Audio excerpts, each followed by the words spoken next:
সবাই ভিতরে চলে আসো। আলহামদুলিল্লাহ الحمد لله علي الذات عظيم الصفات سميع السمات كبير الشان جليل القدر رفيع الذكر مطاع الأمر جليل البرهان ونشهد أن لا إله إلا الله وحده لا شريك له ونشهد أن سيدنا وسندنا وحبيبنا وحبيب ربنا وطبيبنا وطبيب قلوبنا ومولانا محمدا عبده ورسوله صلى الله عليه وعلى آله وأصحابه وبارك وسلم تسليما كثيرا كثيرا أما بعد فأعوذ بالله من الشيطان الرجيم بسم الله الرحمن الرحيم الذين إذا أصابتهم مصيبة قالوا إنا لله وإنا إليه راجعون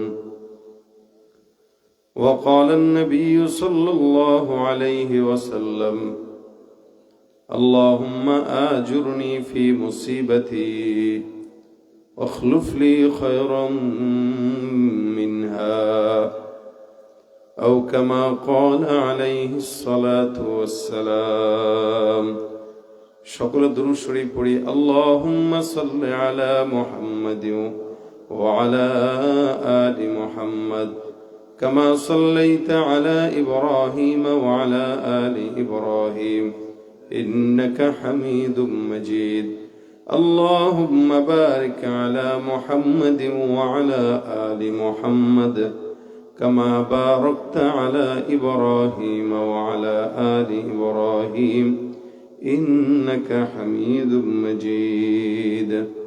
আলহামদুলিল্লাহ, 12 গ্রাম ফুরকানিয়া মাদ্রাসার উদ্যোগে আয়োজিত বার্ষিক আজকের এই দিনী মজমায় গভীর রাতে আল্লাহ পাক আমাদেরকে এখনো পর্যন্ত দিনী বয়ান শোনার সবর দিয়ে বসার তৌফিক দিয়েছেন। সকলে বলি আলহামদুলিল্লাহ। রাত অনেক গভীর, এই গভীর রাতে বয়ান করার অভিজ্ঞতা আমার খুব বেশি আছে বলে বলবো না, এটাই মনে হয় প্রথম। আল্লাহ পাক যেন আমাকেও সবরের সাথে আপনাদেরকে কিছু কথা বলার তৌফিক দান করেন, আমিন।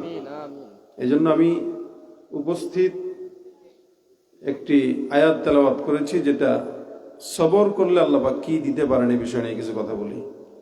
যেহেতু আপনারাও ধৈর্যের সাথে বসে আছেন, আমরাও ধৈর্যের সাথে আছি।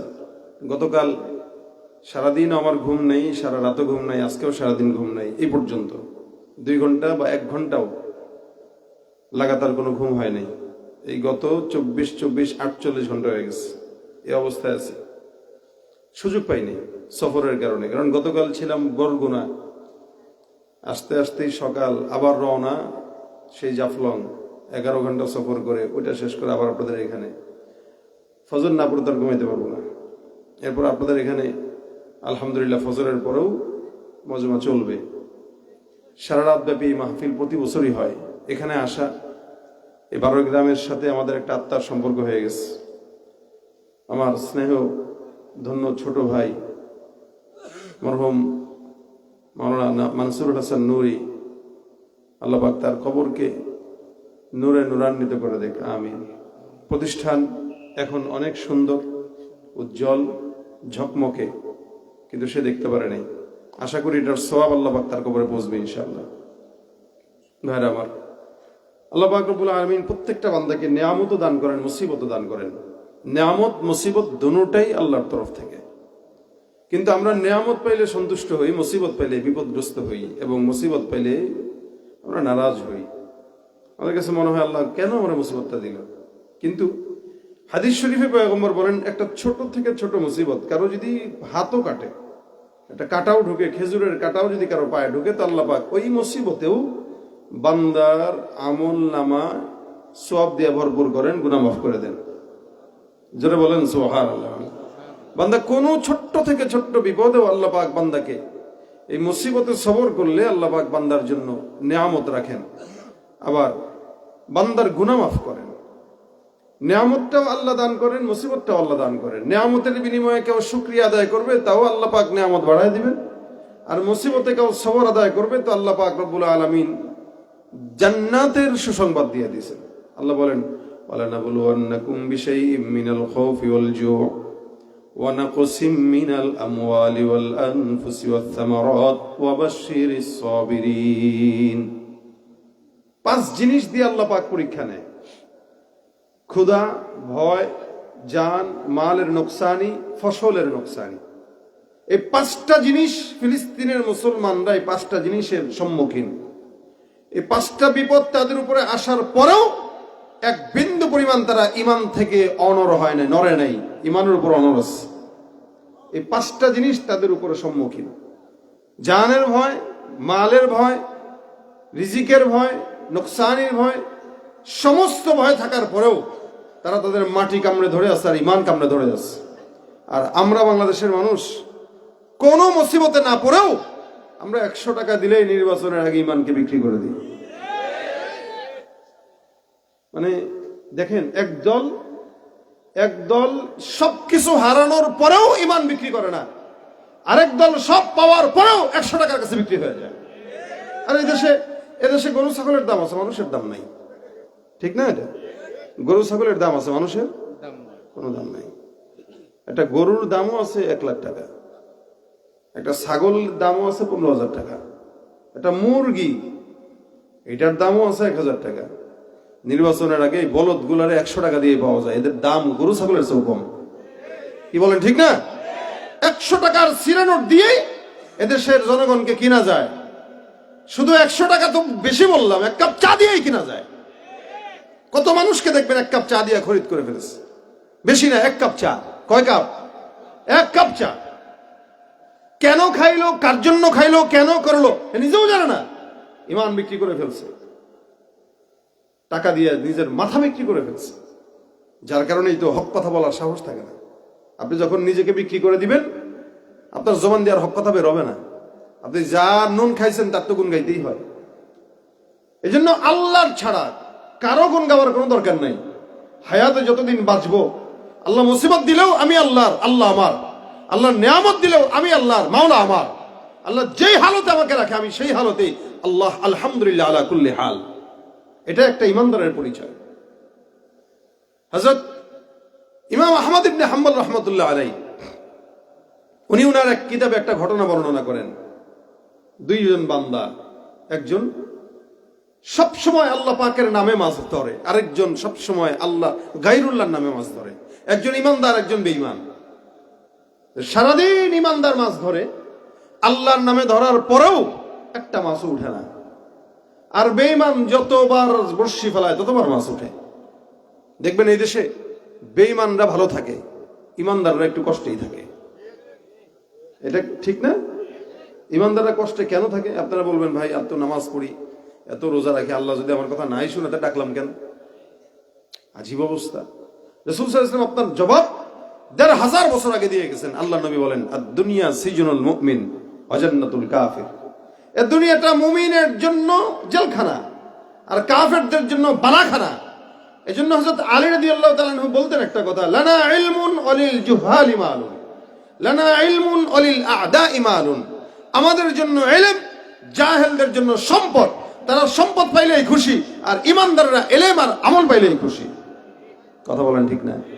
ইমানদাররা ইলম আর আমল পাইলেই কি সন্তুষ্ট, আর জাহেলরা সম্পদ পাইলে সন্তুষ্ট। যার কারণে 100 টাকা দিয়ে মাথা একবার নয় 1 লক্ষ বার বিক্রি করতেও সে রাজি হয়ে যায়। যাদের হাতে যায় ক্ষমতা, দেশ যেন বাপের ভিটা, রাখতে চেয়ার শুরু করে বিদেশিদের পাচাটা। বিদেশিদের কথা মতো চালায় ওরা নিজের দেশ। দেখতে দেখতে গোল্লায় গেল আমার সোনার বাংলাদেশ। একে একে শেষ করেছি, সবার দেখা হইল শেষ। দেখতে দেখতে গোল্লায় গেল আমার সোনার বাংলাদেশ। দেখতে দেখতে গোল্লায় গেল আমার সোনার। কেউ দিল না সবাই নিল, আমরা যে কলুর বলদ, সারা বছর নেয় না খবর, নির্বাচনে খুব দরদ। আরে কেউ দিল না সবাই নিল, আমরা যে কলুর বলদ, সারা বছর নেয় না খবর, নির্বাচনে খুব দরদ।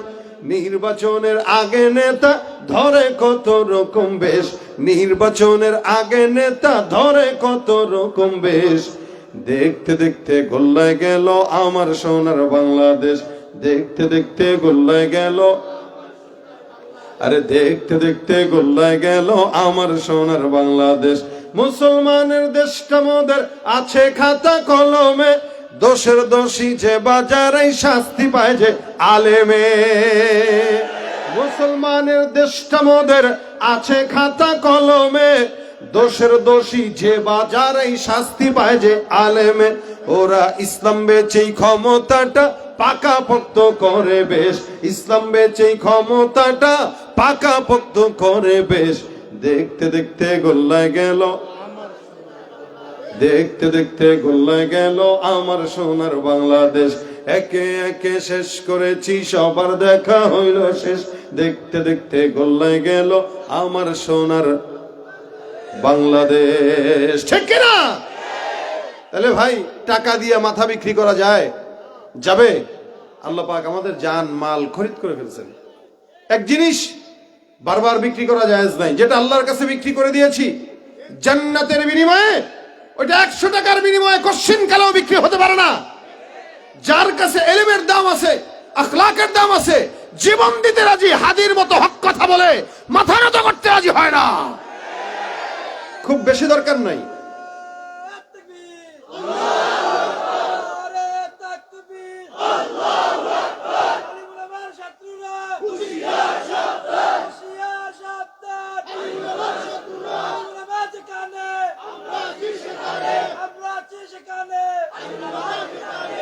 আলহামদুলিল্লাহ, কথাটা সুন্দর। আলেম ওলামা যেখানে আমরা আছি, এই কথার উপরে অটল থাকলে কিয়ামত পর্যন্ত ইনশাআল্লাহ শান্তি থাকবে ইনশাআল্লাহ। তবে আলেম ওলামার পাশে হক্কানি আলেম ওলামা যেখানে, ঠিক না? আলেম ওলামা অনেক আছে, হক্কানি আলেম চেনার যোগ্যতাও একটা লাগে। তো ভাইরা আমার, দেখেন আল্লাহ পাক রব্বুল আলামিন বান্দাকে একজনকে দেয়, একজনকে দেয় না। নবী বলেন দুনিয়া সিজনুল মুমিন ওয়া জান্নাতুল কাফির। এখানে কষ্ট আসবে, এখানে একটু ব্যথা থাকবে, এখানে একটু আঘাত আসবে। আমাদের জিন্দগিতেও আঘাত আসে, কষ্ট আসে। তার মানে আঘাত পাইলেই যে আল্লাহকে গালি দেওয়া, এরকম না। আলহামদুলিল্লাহ, আল্লাহ তুমি যদি আমার উপরে সন্তুষ্ট হও, আমিও সন্তুষ্ট। তো যে মাছ পায় সে বলে আমি তো গায়রুল্লাহর নামে মাছ ধরলেই পাই, তুই ইমানদার হয়ে কি লাভ হইল? ইমানদার সারাদিন পর একটা মাছ পাইছে, বিশাল বড়, এমন বড় যে বেঈমান বান্দা সারাদিনে যতগুলা মাছ ধরছে তার একটা মাছ ওগুলার চাইতে বেশি। সুবহানাল্লাহ, আস্তে করে দেন। আল্লাহ পূরণ করে দিছে না এটা। এই ধরছে সারাদিন, সারাদিনে যা পাইছে ও একটা যে ধরছে ওইটার চেয়ে বেশি বড় পাইছে এটা। ওর একটার কাছে ওগুলো হলো চিনি পুঠা, চিনি পুটি না কি বলেন, পুটি। এনে বেচারা তাকায় রয়েছে, রে দেখ আমার মাওলা আমারে পোষায় দিছে। হয়েছে বুঝছি, এটা খাওয়া যেত না, আছে না, ভালোটা ভালো মন চায় না, বলতে মনে হয় না। এখন আল্লাহর বান্দা তো মাছটা উঠায় না, এখন মাত্র টানতেছে, এত ভারী। চিন্তা করতেছে আল্লাহ কি জানি আটছে আবার। তাকায় দেখে বিশাল বড় মাছ। এখন এটা ছুটাইতে যাবে, বসিটা মুখ থেকে একটু এলোমেলো হয়ে গেছে, মাছ দিছে একটা ঝাঁকি, ঝাঁকি দিয়ে আবার সমুদ্রের মাছ সমুদ্রে চলে গেছে। ইমানদার বেচারা কি করবে? আসমানের দিকে তাকায়, আলহামদুলিল্লাহ মাওলা তুমি যেভাবে সন্তুষ্ট আমিও সেভাবে সন্তুষ্ট। এ কথা বলার মতো যোগ্যতা লাগে। হার বিপদের ভিতরে আল্লাহ তুমি যেমন আমার উপরে খুশি আমিও তোমার উপরে খুশি, আমার কোনো কথা নাই। আমার কথা কি রে আবার? আল্লাহ আমারে খাওয়াইতেছে, কথা বলাইতেছে, শ্বাস প্রশ্বাস নেওয়ার তৌফিক দিচ্ছে, এখনো পর্যন্ত তার কদমে সেজদা দেওয়ার তৌফিক দিতেছে। আর কি চাই? একটা মানুষ আল্লাহর কপালে, আল্লাহর কুদরতি কদমে সেজদা দেওয়ার মতো এত বড় নিয়ামত আর কোনো কিছু হইতে পারে না যে আমি এখন আল্লাহর কদমে সেজদা দেওয়ার যোগ্যতা রাখি। আল্লাহ আমাকে দেওয়ান। বেচারার মাছ চলে গেছে। এদিক দিয়ে দুইজনের ফেরেশতা আছে না, সবার পক্ষে ফেরেশতা আছে।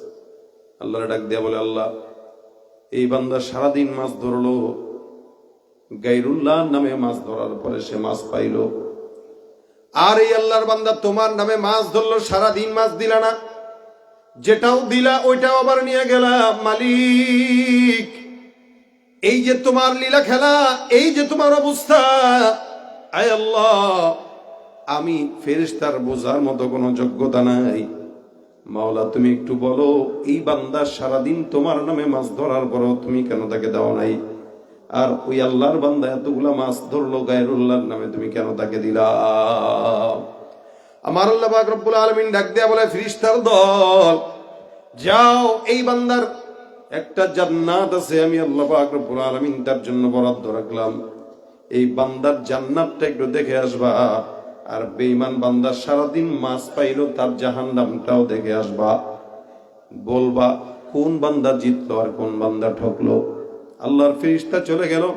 যে ইমানদার বান্দা সারাদিন আল্লাহর নামে মাছ ধরার পরে একটাও পায় নাই, যেটাও পাইলো ওইটাও আবার চলে গেল। আল্লাহর এই ফেরেশতা ওই বান্দার বিশাল বড় জান্নাত দেখে আল্লাহর কাছে বলে, মালিক এই বান্দা কিয়ামত পর্যন্ত যদি হায়াত পায়, তোমার নামে যদি বর্ষি ফেলায় আর মাছ একটাও না পায়, যেই জান্নাতটা তার জন্য রেখেছো, ওই জান্নাত পাওয়ার পর কিয়ামত পর্যন্ত কষ্টের কথা একবারের জন্য বান্দার মনে হবে না। এত বিশাল বড় জান্নাত তুমি তার জন্য রেখেছো। আল্লাহ পাক রব্বুল আলামিন বলেন, ওয়াসারিউ ইলা মাগফিরাতিম মির রাব্বিকুম ওয়া জান্নাতিন আরদুহাস সামাওয়াতু ওয়াল আরদ উইদ্দাত লিল মুত্তাকিন। আমার আল্লাহ ডাক দেয়া বলে, ইমানদার মুমিন তোমরা আল্লাহর দয়ার পিছনে দৌড়াও, এমন জান্নাতের পিছনে দৌড়াও যেই জান্নাতের প্রশস্ততা আসমান আর জমিনের সমান। আমার আল্লাহ পাক রব্বুল আলামিন ইমানদারের জান্নাতটা আসমান আর জমিনের সমতুল্য বানায় দিল। এবার বলেন তো, আসমান কত বড়, জমিন থেকে কত দূর? এই যে বিশাল বড় আসমান, বিশাল বড় জমিন, নবী করিম সাল্লাল্লাহু আলাইহি সাল্লাম বলেন, জমিন থেকে প্রথম আসমানের দূরত্ব হলো 500 বছরের রাস্তা। আবার প্রথম আসমানের পৌরত্ব হলো 500 বছরের রাস্তা।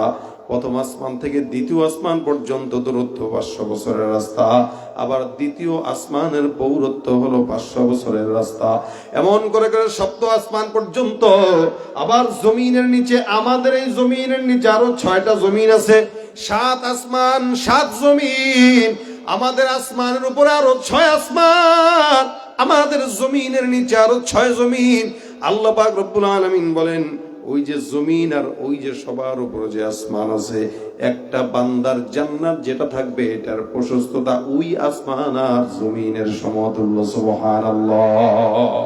জান্নাত চির সুখেরই ঘর, জান্নাত চির সুখেরই ঘর, ওগো জানতে যদি তুমি, মায়া ঘেরা রঙিন পৃথিবী নয় তো সুখের খনি। জান্নাত আল্লাহ পাক রব্বুল আলামিন মুত্তাকীদের জন্য রেখেছেন, এটা আমরা পাবো ইনশাআল্লাহ। জোরে বলেন না কেন? নাকি জোর নাই, আশা নাই? ভাই, হাজার গুনাহ করতে পারি, লেকিন আশা আছে আল্লাহ জান্নাত দিবে ইনশাআল্লাহ। আমাদেরকে দিবে না, কারো দিবে?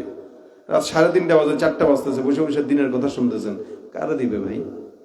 বাউলদেরকে দিবে? কাফেরদেরকে দিবে? যেগুলো গানের মঞ্চ বাজায় বসে থাকে তাদেরকে দিবে? ইনশাআল্লাহ আল্লাহ আমাদেরকে জান্নাত দিবে ইনশাআল্লাহ। আমরা আল্লাহর উপরে আশাবাদী। আল্লাহ আমাদের আশার উপরে ভিত্তি করে জান্নাত দান করবেন। একটা নয়, এরকম দুনিয়া 10টার সমান জান্নাত দান করবেন। আদনা থেকে আদনা মুমিনকে যে জান্নাত দিবেন, ওইটাও হবে 10 দুনিয়ার সমান একটা জান্নাত। সুবহানাল্লাহ। আসতে কয় জোরে বলেন সুবহানাল্লাহ। ইবাদত কবুলের সময় এখন মিয়া। এখন প্রত্যেকটা ডাক আল্লাহ পাক আসমানে এসে বলতেছেন, আলা মিন মুস্তাগফির, চাও চাও। আল্লাহ পাক ডাকবে, এখন আমরা আল্লাহর কাছে চাবো। আল্লাহ পাক আমাদের এই ডাককে কবুল করুন, বলেন আমিন। ভাইরা আমার, এই যে বিশাল বড় জান্নাত আল্লাহ পাক ইমানদারদেরকে দান করবেন। এবার আল্লাহর ফেরেশতা জাহান্নামের যে আসামি গায়রুল্লাহর নামে মাছ ধরে, এই বান্দার জন্য জাহান্নাম যেটা বরাদ্দ রাখছে, ওই জাহান্নামের একদম কিনার থেকে সব টোটালটা দেখে আসলো। আল্লাহ পাকের কাছে এসে ডাক দিয়া বলে, মালিক, এই বান্দা কিয়ামত পর্যন্ত যদি হায়াত পায় আর প্রতিদিন যদি বাক্সে বাক্সে বালতি বালতিতে মাছ পায়, এত এত মাছ পাওয়ার পরেও, কোটি কোটি প্রতি টাকা হওয়া টাকার মালিক হওয়ার পরেও ওই আল্লাহর বান্দাটা যদি জাহান্নামে যায়, যেটা আমি দেখে আসলাম, ওই জাহান্নাম যদি যায়, এই আল্লাহর বান্দা সারা জিন্দেগি যতই সফলতা হোক না কেন, ওই সফলতার কথা একবারের জন্য তার টেনশনে মনে আসবে না। অর্থাৎ এই বান্দা সারা জিন্দেগি মাছ পেয়ে জীবন সুন্দর করার পরে যদি জাহান্নামে যায়, তাহলে তার মতো কপাল পড়া কেউ নাই। আর ওই আল্লাহর বান্দা আল্লাহর নামে মাছ ধরে একটা না পাওয়ার পরেও যদি জান্নাতে যায়, তার মতো সৌভাগ্যবান কেউ হতে পারে না। ভাইরা আমার, এই যে ধৈর্য ধরলো আল্লাহ পাক, ধৈর্যের ফসল জান্নাত দিয়া দিলেন। এই জন্য আল্লাহ পাক বলেন, ওয়াবাশশিরিস সাবিরিন, ধৈর্য ধারণ করিদেরকে আল্লাহ পাকের জান্নাতের সুসংবাদ দান করো। এ মুসলমান নবীর উম্মত, আল্লাহ রাসূল সাল্লাল্লাহু আলাইহি ওয়াসাল্লামের একজন সাহাবী, নবী করিম সাল্লাল্লাহু আলাইহি ওয়াসাল্লামের সাহাবী তালহা রাদিয়াল্লাহু তাআলা আনহু, ওনার সন্তান ছোট বাচ্চা। সাহাবা কেরামদের সবর কেমন একটু ঘটনা শুনলেই বুঝবেন। আমি আপনি জিন্দেগিতে একটু মুসিবত পাইলেই পেরেশান, যার কারণে পেরেশানি হওয়ার কারণে আমরা আমাদের জিন্দেগিকে অনেক সময় নিজেদেরকেও বদদোয়া দিই, আল্লাহরেও বদদোয়া দিই। দেখবেন সন্তান মারা যাওয়ার পর মা কয়, আল্লাহ তুমি নি খালি আমার এই দেখছো। অথচ নবী বলেন, কোন বান্দার সন্তান যদি ছোট অবস্থায় মারা যায়, আল্লাহ পাক ওই সন্তানের বিনিময়ে মা বাবাকে জান্নাতের মধ্যে ঘর বানায় দেয়। ভাই, প্রত্যেকটা মুসিবতে আল্লাহ পাকের তরফ থেকে হইলে ওই মুসিবত গুলোতে আল্লাহ পাক নিয়ামত দান করে দেন। তালহা রাদিয়াল্লাহু তাআলা আনহুর সন্তান ছোট বাচ্চা, ঘরের ভিতরে অসুস্থ। এই অসুস্থ বাচ্চাটা অসুস্থ হতে হতে হতে হতে একদম খারাপ অবস্থায় চলে গেছে। ঘরের ভিতরে অসুস্থ সন্তানকে রেখে মা বাবার বাহিরে কাজের মধ্যে মন বসে না।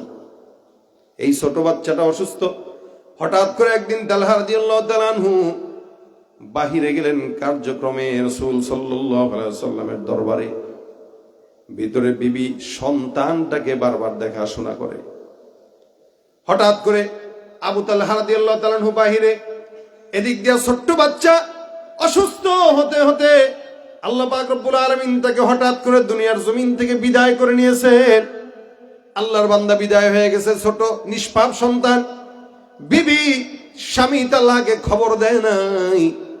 আল্লাহর নবীর দরবারে তালহা রাদিয়াল্লাহু তাআলা আনহু আছেন, বিবি একটা কথাও খবর দেয় না।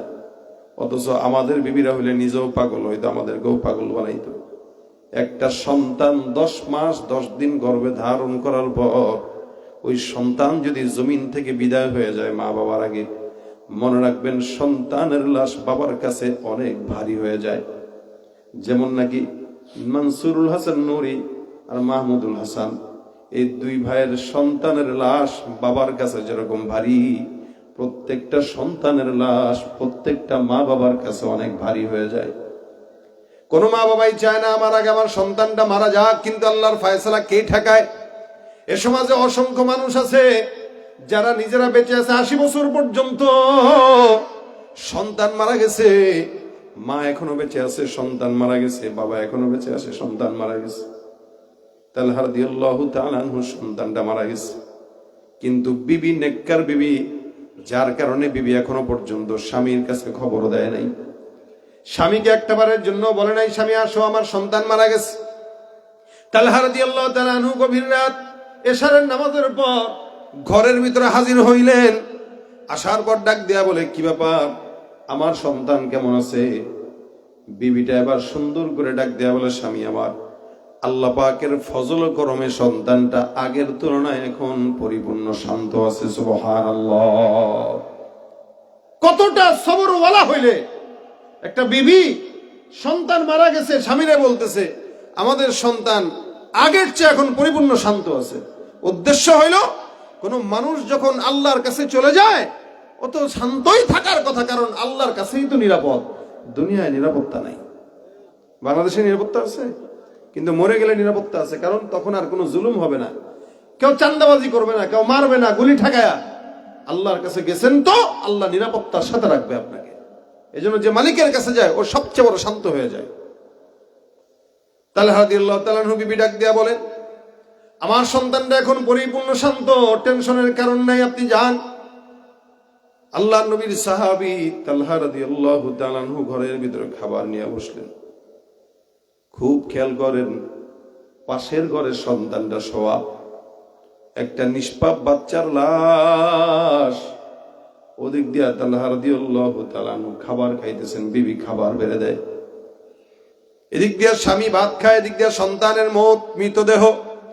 চোখের পানি আটকায় রাখলো, এই পানি আর বের হওয়ার সুযোগ নাই। রাতের বেলা খাবার দাবারের পর স্বামী আর স্ত্রী দুজন মিলে শুইল, সহবাস করলো, মেলামেশাও করলো।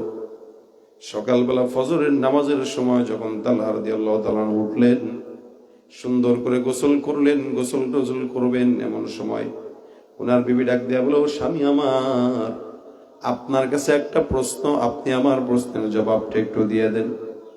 স্বামী ডাক দেয়া বলে, প্রশ্নের জবাব কি দিব বলো। বিবি ডাক দেয়া বলতেছে, শোনো, দুনিয়ার কোন মানুষের কাছে যদি কেউ সম্পদ আমানত রাখে আর ওটা যদি চায়, ওই সম্পদটা আমানত সময় মতো দেওয়া তো ইমানদারের কর্তব্য। বলে, হ্যাঁ, এটা কর্তব্য। শুধু কর্তব্যই নয়, নবী বলেন আয়াতুল মুনাফিকি সালাত, ইদা হাদ্দাসা কাযাবা ওয়া ইদা ওয়া'আদা আখলাফা ওয়া ইদা তুমিনা খানা। আল্লাহর নবী বলেন, আমানত রক্ষা করা এটা মুনাফিকের আলামত না, ইমানদারের আলামত। আমানত ভঙ্গ করা, আমানত নষ্ট করা মুনাফিকের আলামত। এবার বিবি ডাক দেয়া বলে, স্বামী আমার, আপনার কাছে আমার কথা হলো, কোন মানুষ যদি আপনার কাছে কোনো আমানত রাখে আর সেটা যদি চায় আপনি দিবেন, তো বলে অবশ্যই দিব।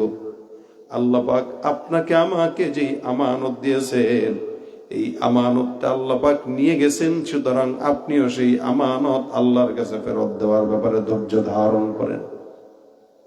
কত বড় একটা কথা একটা বিবি তার স্বামীকে বলতেছে। স্বামী ডাক দিয়া বলতেছে, কি ব্যাপার, কি বললা, কি বুঝাইতে চাও? পাশের ঘরে আমাদের কলিজার টুকরা সন্তান মৃত অবস্থায় পড়ে আছে, গত রাত্রে আল্লাহ পাক রব্বুল আলামিন আল্লাহর কাছে তুলে নিয়ে গেছে। আপনি পয়গম্বরের দরবারে ছিলেন, আপনাকে আমি ডিস্টার্ব করি নাই, আপনার ডিস্টার্ব হবে যার কারণে পয়গম্বরের দুয়ার থেকে আমি আপনাকে আনি নাই। কিন্তু আমার সন্তানটা গত রাত্রে বিদায় হয়ে গেছে।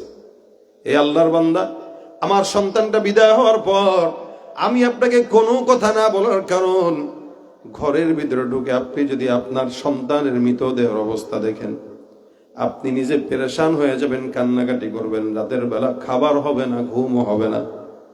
আমি চাই না আপনাকে পেরেশান দেওয়ার জন্য, যার কারণে আপনাকে কিছু বলি নাই, কিন্তু আমাদের সন্তান আল্লাহ পাক রব্বুল আলামিন নিয়ে গেছে।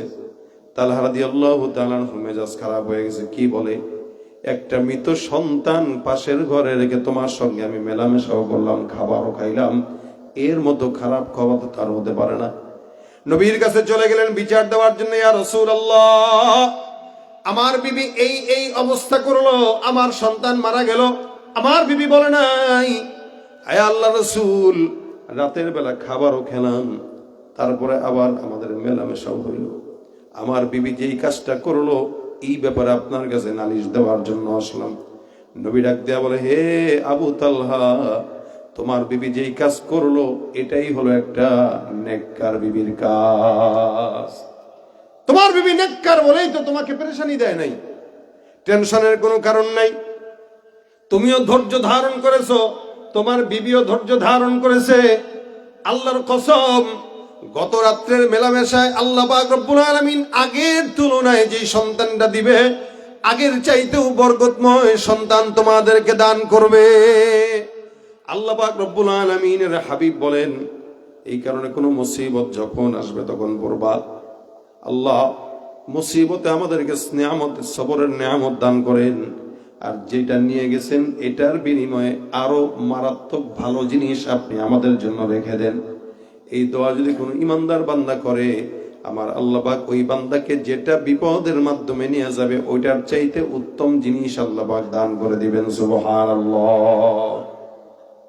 এই জন্য যত মুসিবত আসবে, বিপদের সবর করবো আর পড়বো ইন্না লিল্লাহি ওয়া ইন্না ইলাইহি রাজিউন। আল্লাহ পাক বলেন, যখন তোমাদেরকে মুসিবত গ্রাস করে নেবে, আল্লাযীনা ইযা আসাবাতহুম মুসিবাতুন ক্বালু ইন্না লিল্লাহি ওয়া ইন্না ইলাইহি রাজিউন। একটা জুতার ফিতা ছিঁড়লেও একটা মানুষ এই দোয়া করবে, ইন্না লিল্লাহি ওয়া ইন্না ইলাইহি রাজিউন। জুতার ফিতা ছিঁড়লেও প্রত্যেকটা মানুষ বিপদে যখন সবর করে, আল্লাহ পাক ওই সবরের বিনিময়ে জান্নাতের সুসংবাদ দান করে দেন, গুনাহ মাফ করে দেন, আমলনামায় নেকি দিয়ে ভরপুর করে দেন। সুবহানাল্লাহ। এই জন্য ধৈর্য, সবর এটা অনেক বড় নেয়ামত। সবরকারীদের সাথে আল্লাহ পাক নিজে থাকেন।